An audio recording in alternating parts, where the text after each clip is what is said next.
Ankleshwar GIDC વિસ્તારમાં આવેલ જલધારા ચોકડી પર નોટિફાઈડ એરિયા તંત્ર દ્વારા એક વિશેષ અને કડક દબાણ હટાવવાની કાર્યવાહી હાથ ધરવામાં આવી હતી। આ રોડ પર લાંબા સમયથી ફૂટપાથ અને જાહેર માર્ગો પર ગેરકાયદેસર દબાણો થઈ જવાથી ટ્રાફિકની સમસ્યા વકરી રહી હતી અને રાહદારીઓને પણ અવરજવરમાં ભારે મુશ્કેલી પડતી હતી।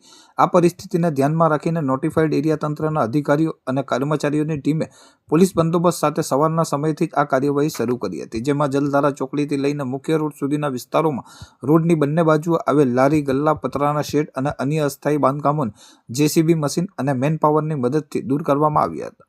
તંત્ર દ્વારા અગાઉ દબાણકર્તાઓને સ્વૈચ્છિક રીતે દબાણ હટાવી લેવા માટે નોટિસ આપવામાં આવી હોવા છતાં તેનું પાલન ન થતાં આ કડક પગલું લેવામાં આવ્યું હતું। આ કાર્યવાહીના પગલે આસપાસના વિસ્તારોમાં ભારે ચહલપહલ જોવા મળી હતી, પરંતુ તંત્રની કડક કામગીરીના કારણે કોઈ અનિચ્છનીય બનાવ બન્યો ન હતો। નોટિફાઈડ એરિયા તંત્ર દ્વારા સ્પષ્ટપણે જણાવવામાં આવ્યું છે કે જાહેર માર્ગો અને ફૂટપાથ પર પુનઃ દબાણ કરનાર સામે કાયદેસરની કાર્યવાહી કરવામાં આવશે, જેથી ભવિષ્યમાં રોડ કાયમ માટે ખુલ્લો અને સુગમ રહે। આ સફળ કાર્યવાહીના પરિણામે હવે આ મુખ્ય માર્ગ પર ટ્રાફિકની ગતિવિધિ સરળ બનશે અને લોકોને પણ રાહત મળશે। નમસ્કાર, હું Chintan Patel, chief officer notified area authority.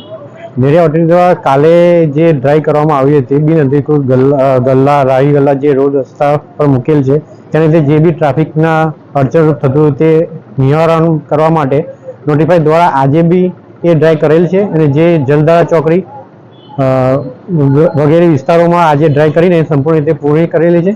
આ ડ્રાઈવ સતત ચાલુ રહેશે જ્યાં સુધી જે લારી ગલ્લા બિનઅધિકૃત રીતે જીઆઈડીસીમાં છે તેને દૂર કરીને અમે બંધ કરીશું।